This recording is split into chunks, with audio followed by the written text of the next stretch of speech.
For Americans who lacked savings prior to the pandemic, financial stress is rising.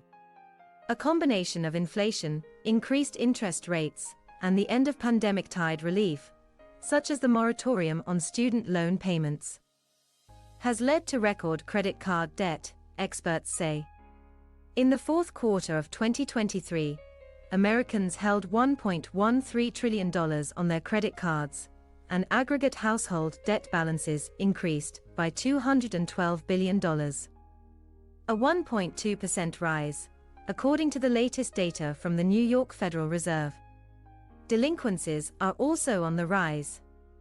As of December, 3.1% of outstanding debt was in some stage of delinquency, up by 0.1 percentage point from the third quarter. The New York Fed's report found that 6.4% of credit card debt was delinquent by 90 days or more, up from 4% in the last quarter of 2022. Credit card and auto loan transitions into delinquency are still rising above pre-pandemic levels, said Wilbert van der Klaauw, economic research advisor at the New York Fed.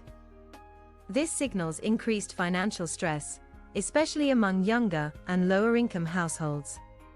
The average interest rate on a given credit card is now roughly 21.5%, the highest it's been since the Federal Reserve started tracking rates in 1994. 𝐋𝐈𝐊𝐄 Tavares, president and CEO of VantageScore, one of the country's two major credit scoring systems, said, "The reality is that there are starting to be some significant signs of stress. Despite consumers generally being in good financial health, if you're facing increased credit card debt, while feeling the ongoing effects of inflation, here's what to consider. 1. Ask for a rate cut. One of the first things you should do is ask your credit card company to lower your rates. While the Federal Reserve signaled Wednesday that its first interest rate cut is likely months away, the average credit card interest rate is already far and away higher than the rate set by the Federation. Most companies offer promotional rates and ways to move your balances to low or zero interest cards, at least for the first year. These promotions can help keep debt from accumulating. That said, you may have to pay a balance transfer fee and pay the balance off before a given promotion window ends, or face additional interest. What's more, reports on bank industry sentiment show banks are becoming increasingly conservative in which loans they give out, which means refinancing may be becoming more difficult.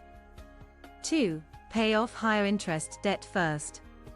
Known as the avalanche approach, paying off debt that accumulates interest more quickly will always be more efficient than paying off lower interest debt first. This is the most financially sound method of debt management. Another way, known as the snowball approach, considers the psychological rewards of paying off small debts first, which can boost morale before tackling larger debts. Some financial counselors see this method as more motivating. Nonprofit credit counseling can be found through the National Foundation for Credit Counseling at nfcc.org. 3. Consolidate loans and lower your student loan payment. Wherever possible, counselors also encourage consumers to consolidate loans at fixed rates when available. The Federal Trade Commission's Consumer Advice Guide for Getting Out of Debt can help you make a plan. When it comes to student loan payments, also make sure all of those debts are consolidated, and that you're taking advantage of every way to lower that monthly cost. The Public Service Loan Forgiveness Program is one of several avenues for relief still available to many with student debt. 4. Budget for inflation. Inflation is down from its peak, but the cost of many goods and services remains elevated. A loaf of bread that cost $1.54 in December 2020 cost $2.02 at the end of last year, according to the Bureau of Labor Statistics. The median rent for a property with up to 2 bedrooms is up from $1,424 at the end of 2020 to $1,713 at the end of last year, according to Realtor.com. America Saves, a non-profit campaign by the Consumer Federation of America, offers guidance here. Since the pandemic, some providers of monthly services have become more open to negotiating bills, whether utilities, phone service, cable, internet, or auto insurance. Making these calls can lead to meaningful savings, according to 𝐋𝐈𝐊𝐄, Director of America Saves. Call to ask for the lowest rate. Available rebates and coupons, she advises.